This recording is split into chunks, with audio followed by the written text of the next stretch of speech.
ನೇಪಾಳದಲ್ಲಿ, ಈ ಹಿಂದೆ ಬಾಂಗ್ಲಾದೇಶದಲ್ಲಿ, ಅದಕ್ಕಿಂತ ಮೊದಲು ಶ್ರೀಲಂಕಾದಲ್ಲಿ ಈ ರೀತಿ ಪ್ರಯತ್ನಗಳಾದಾಗ ಇದರ ಹಿಂದೆ ಇರುವಂಥದ್ದು ಅಮೆರಿಕನ್ ಡೀಪ್ ಸ್ಟೇಟ್ ಅಂತ ಎಲ್ಲರಿಗೂ ಗೊತ್ತು. ಯಾಕಂದರೆ ಅಲ್ಲಿ ಜನಪ್ರಿಯ ಪ್ರಧಾನಿಯಾಗಿದ್ದಂಥ ಶೇಖ್ ಹಸೀನಾ ಅವ್ರನ್ನ ತೆಗೆದುಬಿಟ್ಟು ಮೊಹಮ್ಮದ್ ಯೂನಸ್ ಅವ್ರನ್ನ ತಗೊಂಬಂದಿದ್ದು ಯಾರು? ಅಮೆರಿಕನ್ ಪಪೆಟ್ ಅವರು ಅಂತ ಎಲ್ಲರಿಗೂ ಗೊತ್ತು. ಮಹೀಂದ್ರ ರಾಜಪಕ್ಷ ಇರುವಂಥ ಸಂದರ್ಭದಲ್ಲಿ ಅಲ್ಲಿ ಹೋರಾಟ ಆಗಿದ್ದು ನೋಡಿದ್ದೀವಿ. ಹಾಗೆ ನೇಪಾಳದಲ್ಲಿ ಹೋರಾಟ ಮಾಡಿದ್ದು ನೋಡಿದ್ವಿ. ಇದರಲ್ಲಿ ಎಲ್ಲದರಲ್ಲೂ ಕೂಡ ಅಮೆರಿಕನ್ ಡೀಪ್ ಸ್ಟೇಟ್ ಇನ್ವಾಲ್ವ್ ಆಗಿದೆ ಅನ್ನೋದು ಜಗಜ್ಜಾಹೀರ ಆಗಿದೆ. ಇಂಥ ಸಂದರ್ಭದಲ್ಲಿ ನೇಪಾಳದಲ್ಲಿ, ಬಾಂಗ್ಲಾದೇಶದಲ್ಲಿ, ಶ್ರೀಲಂಕಾದಾಗೆ ನಮ್ಮ ಭಾರತದಲ್ಲೂ ಮಾಡ್ತಿದ್ದೀವಿ ಅಂತಂದರೆ ನೀವೇನು ಅಮೆರಿಕನ್ ಏಜೆಂಟ್ ಆಗಿದ್ದೀರಾ? ಅಮೆರಿಕದ ಅಜೆಂಡಾವನ್ನು ಇಲ್ಲಿ ಪುಷ್ ಮಾಡ್ತಿದ್ದೀರಾ? ಮೋದಿ ಅವರು ಬಂದಾದ ನಂತರ ಯಾರಿಗೂ ಸಲಾಮ್ ಹೊಡಿತಾ ಇಲ್ಲ.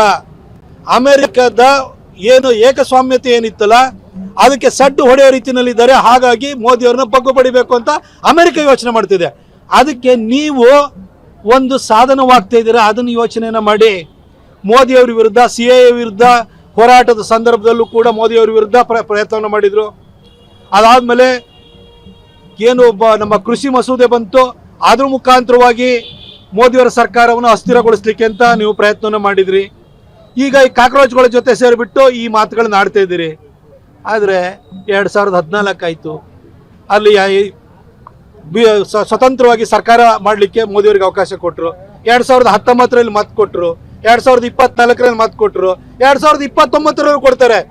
ದೇಶದ ಜನ ಮೋದಿಯವ್ರ ಬೆನ್ನಿಗಿರ್ಬೇಕಾದ್ರೆ ನೀವು ಈ ಜಿಲ್ಲೆಗಳನ್ನ ಇಟ್ಕೊಂಡ್ಬಿಟ್ಟು ಕ್ರಾಂತಿ ಮಾಡ್ತೀವಿ ಅಂತೇಳಿ ಹೇಳಿ ಮೀಡಿಯಾ ಕ್ಯಾಮ್ರಾ ಮುಂದೆ ವಾಂತಿ ಮಾಡ್ಬೋದೇ ಹೊರತು ಇದು ನರೇಂದ್ರ ಮೋದಿ, ಇದು ಅವ್ರಿಗೆ ಯಾವ ರೀತಿ ಮಟ್ಟ ಹಾಕಬೇಕು ಅನ್ನೋದು ಗೊತ್ತಿದೆ.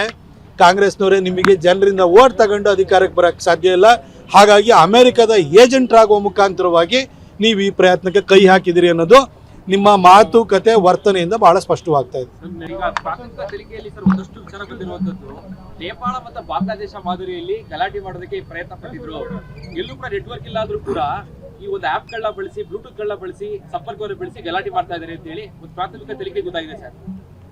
ನೋಡಿ, ನೇಪಾಳದಲ್ಲಿ, ಈ ಹಿಂದೆ ಬಾಂಗ್ಲಾದೇಶದಲ್ಲಿ, ಅದಕ್ಕಿಂತ ಮೊದಲು ಶ್ರೀಲಂಕಾದಲ್ಲಿ ಈ ರೀತಿ ಪ್ರಯತ್ನಗಳಾದಾಗ ಇದರ ಹಿಂದೆ ಇರುವಂಥದ್ದು ಅಮೆರಿಕನ್ ಡೀಪ್ ಸ್ಟೇಟ್ ಅಂತ ಎಲ್ಲರಿಗೂ ಗೊತ್ತು. ಯಾಕಂದರೆ ಅಲ್ಲಿ ಜನಪ್ರಿಯ ಪ್ರಧಾನಿಯಾಗಿದ್ದಂಥ ಶೇಖ್ ಹಸೀನಾ ಅವ್ರನ್ನ ತೆಗೆದುಬಿಟ್ಟು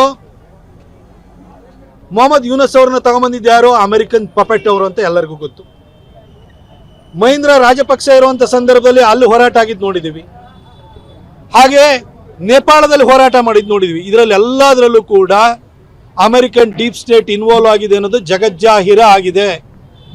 ಇಂಥ ಸಂದರ್ಭದಲ್ಲಿ ನೇಪಾಳದಲ್ಲಿ, ಬಾಂಗ್ಲಾದೇಶದಲ್ಲಿ, ಶ್ರೀಲಂಕಾದಾಗೆ ನಮ್ಮ ಭಾರತದಲ್ಲೂ ಮಾಡ್ತಿದ್ದೀವಿ ಅಂತಂದರೆ ನೀವೇನು ಅಮೆರಿಕನ್ ಏಜೆಂಟ್ ಆಗಿದ್ದೀರಾ?